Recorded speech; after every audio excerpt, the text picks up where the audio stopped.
सुनेत्रा पवार यांच्याकडे राज्य उत्पादन शुल्क, क्रीडा आणि युवक कल्याण खातं असणारे महत्त्वाची अपडेट आपण बघू शकताय।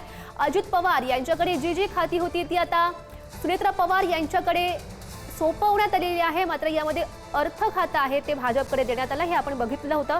तर सुनेत्रा पवार यांच्याकडे राज्य उत्पादनचं खातं, क्रीडा खातं सुद्धा असणार आहे। बातमी महत्त्वाची आहे। सुनेत्रा पवार यांच्याकडे राज्य उत्पादन शुल्क, क्रीडा आणि युवक कल्याण खातं आता सोपवण्यात आल्याचं आपण बघू शकतोय आणि तसं पत्र सुद्धा प्राप्त झालेलं आहे। याविषयी अधिकची माहिती जाणून घेऊयात। आमचे प्रतिनिधी सुशांत सावंत सध्या आपल्या सोबत आहेत। सुशांत, गौरी, आपण जर बघितलं असेल तर सुनेत्रा पवार यांनी उपमुख्यमंत्री पदाची शपथ घेतल्यानंतर त्यांच्याकडे नेमकी कोणती खाती दिली जाणार याची चर्चा रंगली होती। मात्र आता जी आपल्याला माहिती मिळते आणि राज्यपालांचं आपल्याला पत्र प्राप्त झालंय त्यामध्ये सुनेत्रा पवार यांच्याकडे राज्य उत्पादन शुल्क, क्रीडा व युवक कल्याण आणि अल्पसंख्याक विकास ही 3 महत्वाची खात्यांची जबाबदारी जी आहे ती त्यांच्याकडे देण्यात आलेली आहे। मात्र अजित पवार यांच्याकडे जे अर्थ खातं होतं त्याची जबाबदारी त्यांच्याकडे देण्यात आलेली नाही। याचा अर्थ असा होतो की अर्थ खातं जे आहे ते भाजपकडे राहू शकतं। बरं, नक्कीच सुशांत, धन्यवाद दिलेल्या सगळ्या सविस्तर माहितीसाठी। महत्त्वाची अपडेट, अजित पवार यांच्याकडे असलेली जी खाती होती ती सुनेत्रा पवार यांच्याकडे देण्यात आलेली आहे। मात्र यामध्ये अजित पवार यांच्याकडे महत्त्वाचं अर्थ खातं होतं ते आता भाजपानं स्वतःकडे ठेवलेलं आहे। त्यामुळे अर्थ आणि नियोजन खातं हे अजित पवारांचं भाजपाकडे गेलंय। महत्त्वाचं अर्थ खातं होतं ते सुनेत्रा पवार यांच्याकडे नाही आहे। खरं तर आपण बघितलं, अजित पवार यांच्या राष्ट्रवादीनं सर्वच खरं तर जी खाती होती जी अजित पवारांकडे होती ती आपल्याकडेच राहावी अशी मागणी केलेली होती। मात्र यामध्ये जे अजित पवारांकडे महत्त्वाचं खातं होतं, अर्थ खातं, ते आता भाजपकडे गेल्याचं बघायला मिळत आहे। राष्ट्रवादीकडे अर्थ आणि नियोजन खातं गेलेलं आहे, भाजपनं ते स्वतःकडेच ठेवलेलं आहे आणि जी महत्त्वाची खाती होती, इतर जी खाती होती ते आता सुनेत्रा पवार यांच्याकडे सोपवण्यात आल्याची माहिती सध्या प्राप्त झालेली आहे। राज्य उत्पादन शुल्क आणि क्रीडा खातं होतं अजित पवारांकडचं, ते सुनेत्रा पवार यांना देण्यात आलेलं आहे। मात्र यासोबतच महत्त्वाचं खातं होतं ते अर्थ खातं होतं। मात्र हे अर्थ खातं आहे ते आता भाजप स्वतःकडेच ठेवणार अशी माहिती प्राप्त झालेली आहे। सुनेत्रा पवार यांच्याकडे राज्य उत्पादन शुल्क, क्रीडा आणि युवक कल्याण खातं आता असतील, ही महत्त्वाची अपडेट आहे। अल्पसंख्याक विकास खातं ही सुनेत्रा पवार यांच्याकडे असणार आहे। राष्ट्रवादीकडील अर्थ आणि नियोजन खातं आता गेलेलं आहे। अजितदादांकडचं महत्त्वाचं अर्थ खातं होतं ते सुनेत्रा पवार यांना देण्यात आलं नाहीये आणि त्यामुळे भाजप हे खातं आपल्याकडेच ठेवणार असल्याची माहिती प्राप्त झाली आहे। सगळीच खरं तर खाती आहेत अजित पवारांची ती आपल्याकडेच राहावी अशी मागणी केलेली होती अजित पवार यांच्या राष्ट्रवादीच्या काही नेत्यांनी। मात्र यामध्ये सगळीच खाती नाही, तर यामधलं जे अर्थ खातं आहे, नियोजन खातं आहे, हे आता भाजपानं स्वतःकडेच ठेवल्याचं समजतंय। बाकी जे राज्य उत्पादन शुल्क आहे, क्रीडा आणि युवक कल्याण खातं आहे ते सुनेत्रा पवार यांना देण्यात आलेलं आहे। अल्पसंख्याक विकास खातं ही सुनेत्रा पवार यांच्याकडे असेल।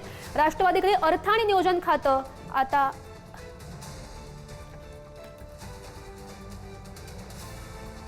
तर आता ही सध्या बातमी आपल्यापर्यंत मिळते।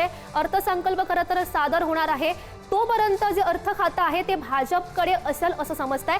त्यानंतर कदाचित हे खातं, शक्यता अशी वर्तवली जाते, त्यानंतर हे खातं सुनेत्रा पवार यांच्याकडे दिलं जाईल। कारण अजित पवार यांच्या राष्ट्रवादींनी सगळी खाती आपल्याकडे हवी अशी मागणी केलेली होती।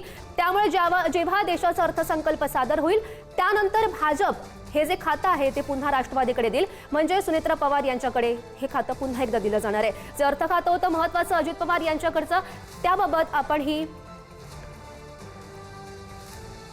मात्र आपण सध्या बघतोय जे अर्थ खातं होतं अजित पवारांकडचं, महत्त्वाचं जे खातं होतं, महत्त्वाचं मानलं जाणारं खातं होतं, ते सध्या आहे ते भाजपकडेच गेल्याचं आपण बघू शकतोय। आणि याविषयी बोलण्यासाठी राजकीय विश्लेषक संजय जोग आपल्यासोबत आहेत। संजयजी, महत्त्वाची ही अपडेट म्हणावी लागेल। खरं तर अजित पवार यांच्याकडे सगळी खाती आपल्याकडे असावी अशी मागणी केलेली होती अजित पवार यांच्या राष्ट्रवादीच्या नेत्यांनी। मात्र आता यामध्ये जे अर्थ खातं आहे, महत्त्वाचं खातं, ते आता भाजपानं स्वतःकडेच ठेवल्याचं बघायला मिळतंय। मला असं वाटतं ही आताची टेम्पररी स्टॉप गॅप अरेंजमेंट आहे। कारण आता 23 तारखेपासून विधानसभेचं अर्थसंकल्पीय अधिवेशन चालू होत आहे।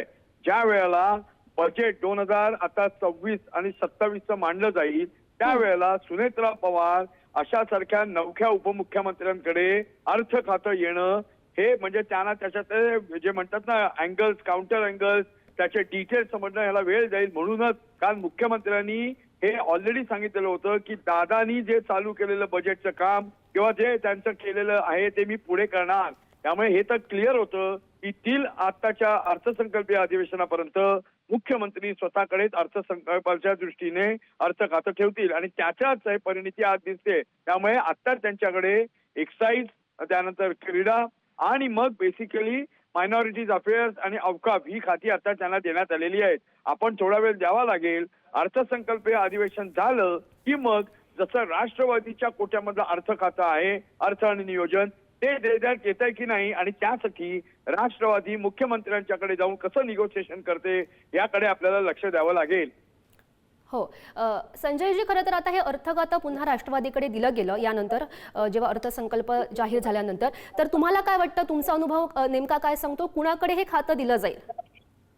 नाही, आता कसं आहे माहितीये का, दादांच्या एवढ्या तोला मोलाचा, एवढा बलाढ्य त्याचं प्रशासकीय असं नेतृत्व आणि कर्तृत्व हे सर्वांना माहिती होतं. अशा प्रकारचा आत्ता त्या राष्ट्रवादीमध्ये खरोखरच आहे का, हा एक क्वेश्चन मार्क आहे. त्यामुळे आत्ताच्या लेवलला तरी किंवा आत्ताच्या घडीला तरी मुख्यमंत्री इथे ठेवतील. पुढे जर नावाचा विचार करायचा झाला तर सुनेत्रा वहिनीच त्यांच्याकडे जाण्याचा हा राष्ट्रवादीचा खटाटोप असेल. बरं, संजयजी, मात्र समजा हे जे खातं आहे, अर्थ खातं आहे, हे भाजपानं स्वतःकडेच ठेवलं, अजित पवार यांच्या राष्ट्रवादीकडे न देता स्वतःकडेच ठेवलं, तर याचे नेमके काय राजकीय पडसाद उमटू शकतात पुढे? नाही, राजकीय परिणाम होण्याच्या पेक्षा आत्ता कसं आहे माहितीये का, आत्ता ज्या वेळेला अर्थसंकल्प येतोय, म्हणजे दादानी जेव्हा 25-26 अर्थसंकल्प मांडलेला होता तेव्हा आर्थिक आणि राजकोषीय तूट, महसुली आणि राजकोषीय तूट दाखवली होती. त्याच्यात महसुली तूट होती जवळपास 45,000 कोटी रुपये आणि राजकोषीय तूट होती जवळपास 1,20,000 कोटीच्या वर. त्याच वेळेला आपलं राज्यावरचं कर्जाचा बोजा आहे तो 9.5 लाख कोटी झालेला आहे. अशा वेळेला नवख्या सुनेत्रा पवारांकडे अर्थ खातं देऊन त्याच्यातले हे सगळे जे असतात ना, म्हणजे त्याच्यातले म्हणजे काय पुढे करायचं आहे राज्याच्या दृष्टीने, आपल्याला जेव्हा $1 ट्रिलियन इकॉनॉमी करायची आहे त्यासाठीच्या एकूण जी मार्गक्रमण आहे, रोड मॅप आहे, तो मुख्यमंत्र्यांना अवगत आहे. त्यामुळे हे स्वाभाविकच होतं की आता मुख्यमंत्री स्वतः ठेवतील आणि नंतर या संदर्भातला सखोल अभ्यास केल्यानंतरच दादांच्या संदर्भात किंवा पुढे त्यांच्याकडनं राष्ट्रवादीकडे कोणाकडे हे अर्थ खातं द्यायचं यावरच आता विचार होईल. बरं, नक्कीच. संजयजी, तुमचा मुद्दा आमच्यापर्यंत पोहोचलाय. धन्यवाद दिलेल्या सगळ्या सविस्तर माहितीसाठी.